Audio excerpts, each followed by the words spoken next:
불가사의의 세계. 안녕하세요. 불가사의의 세계입니다. 여러분에게 사진 한 장을 보여드리겠습니다. 어떤 상황일까요? 네, 성당 마당에 쓰레기통을 뒤져 음식을 먹고 있는 거린입니다. 잠시 후 저 거린은 몸을 가누지 못한 채 음식을 토하기 시작했습니다. 먹은 것이 상한 음식이었던 거죠. 때마침 성당의 미사가 끝나 성당에서 많은 사람들이 마당으로 나오고 있었습니다. 그러나 성당에서 나온 그 누구도 거린을 거들떠보지 않고 그대로 지나갔습니다. 그때 길을 가던 한 학생이 그것을 목격하고 거린에게로 다가갔습니다. 가까이 가자 거린에게서 고약한 냄새가 진동을 했습니다. 학생은 거린을 업으려 했습니다. 병원으로 데리고 가려는 것이었죠. 무거워서 잘 업히지가 않았습니다. 학생이 덩치 큰 거린을 업느라고 안간힘을 쓰고 있었으나 지나가던 행인이나 성당에서 나온 사람들 아무도 그것을 도와주지 않았습니다. 거린을 간신히 등에 업은 학생은 그대로는 병원에서 받아줄 것 같지 않아 가까운 건물의 화장실로 가서 거린의 발이라도 씻기기로 했습니다. 지독한 냄새는 오랫동안 씻지 않은 발에서 나는 것 같았기 때문이었습니다. 그런데 거린은 아직도 덜 토했는지 학생의 등에다가도 토하고 말았습니다. 학생은 화장실에 도착하자 토사물을 처리하고 거린의 양말을 벗겼습니다. 거린의 발은 동상이 걸린 채 그대로 있은 지 오래되어서 발가락이 떨어져 썩어가고 있었습니다. 학생은 냄새라도 없애기 위해 썩어가는 발을 씻긴 후 거린을 다시 들쳐 업고 병원으로 향했습니다. 병원에 도착하니 병원에서는 거린을 받을 수 없다고 했고 학생은 밀린 등록금을 내려고 가지고 있던 돈을 내밀며 제가 아는 친척 아저씨인데 이 돈으로 치료를 해주세요 라고 부탁했습니다. 그 돈은 등록금을 내지 못해 교실에서 쫓겨나자 등록금 내려고 병원에 가서 3일 연속 피를 뽑아주고 받은 돈이었습니다.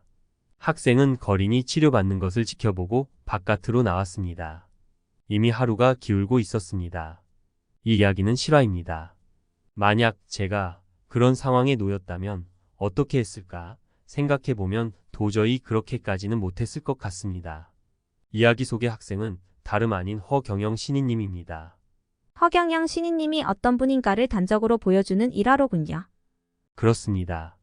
저러한 선행은 누구나 할 수 있는 일이 절대 아닙니다.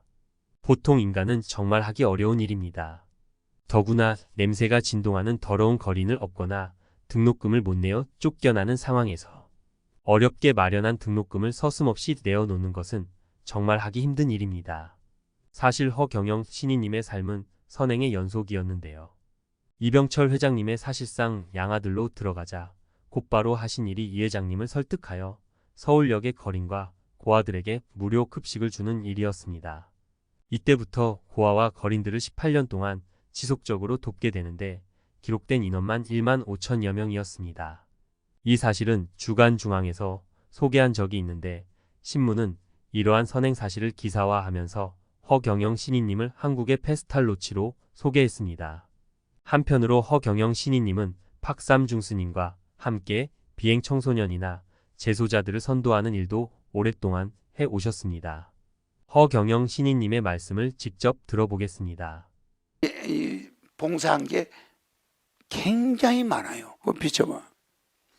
그러니까 이 직책을 가지고 모든 교도소를 드나들었죠. 이건 검찰청 선도위원장이야. 앞부분은 없네. 앞부분. 이건 뒷면이야 이게. 이건 뒷면이고. 앞면. 나왔죠? 검사신분증이 이렇게 생겼어. 2138호. 그죠? 허경영 서울지방검찰청. 이렇게 돼 있죠? 이렇게 돼 있어. 이 검찰청 그 사진 할 때 그때 찍은 사진이. 자, 이거 확대해봐. 여기 보면은 법무부 장관 감사장 있죠, 허경영. 여기 법무부 교도소 소장, 청주교도소 이현옥 맞죠? 여기 서울 소년은 유재 소년은 소장, 소년 감별소 소장 배정석, 이 각 많죠, 그죠? 박삼중, 그다음에 이렇게 나오죠. 법무부 치료감호소 소장 지창 뭐 이렇게 나오죠, 그죠? 그러니까 전부 내가 드나들던 곳이야. 봉사하던 곳이야. 이게 40대. 전부 뭐 청소년.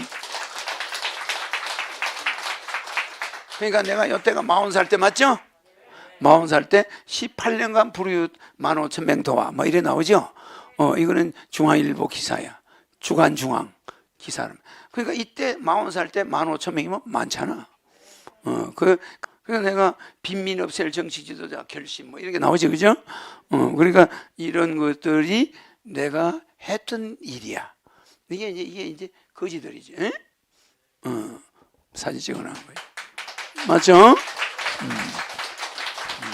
그래서 전국의 교도소마다 소년원마다 다니면서 청소년 범죄자들 선도하던 사람이 나야. 근데 나한테 이상한 누명을 씌우면 되나? 그래 안 그래요? 내가 누구라는 걸 알게 될 것이. 현재 허경영 신인님께서는 종로에 하늘궁 무료급식소를 열어 한 달에 1억 2,3천만 원 정도의 비용으로 어려운 처지의 사람들에게 고급 도시락 등을 제공하고 계십니다. 허경영 신인님의 무료급식은 최근 갑자기 시작된 것이 아니라 44년 전 서울역에서 거린과 고아들에게 무료급식을 하며 베풀어 오신 삶이 그대로 이어지고 있는 것입니다. 학창시절부터 평생을 남을 돕는 봉사의 삶을 일관해 오신 신인님. 대통령이 되고자 하셨던 것도 어려운 처지에 있는 사람들 없이 모두가 고루 잘 사는 세상을 펼치기 위한 신인님의 따뜻한 인간애에서 비롯된 것이었습니다. 이처럼 인간들은 도저히 따를 수 없는 지극한 사랑과 봉사를 평생 실천해 오신 허경영 신인님. 이러한 신인님의 진짜 모습을 우리 국민들이 하루빨리 제대로 볼 수 있었으면 하는 마음 간절합니다. 적어도 잘 알지도 못하면서 허경영 신인님에 대하여 너무나 가볍게 함부로 말하고 혹은 음해하고 누명을 씌우는 일은 없었으면 합니다. 천망에의 소이불루 하늘 그물은 넓어서 성긴 것 같아도 빠뜨리는 것이 없다고 했습니다. 악행을 저지르면 언젠가 그 죄값을 치르게 됩니다. 획제어천 무소도야라 하늘에 죄를 지으면 기도할 곳이 없다고도 했습니다. 허경영 신인님은 평범한 우유에 그분의 사진을 붙이거나 조남을 써놓으면 썩지 않는 신비의 명약, 불로유가 되게 하는 분입니다. 하늘에 죄를 지으면 용서받을 길이 없다는 사실을 명심해야 합니다. 물론 사랑과 자비의 화신이신 신인님께서는 뉘우치고 돌아오면 다 받아주신다고 하셨습니다. 그러나 하늘은 무한정 자비만 베풀지 않으시고 가을서리와 같은 위엄으로 가라지는 뽑아 버린다는 사실도 기억해야 합니다. 오늘은 평생을 불쌍한 사람들에게 봉사하고 선행을 해오신 허경영 신인님의 본 모습의 일면을 한번 조명해 보았습니다. 지금까지 불가사의의 세계였습니다. 구독과 좋아요는 제게 큰 힘이 됩니다. 감사합니다.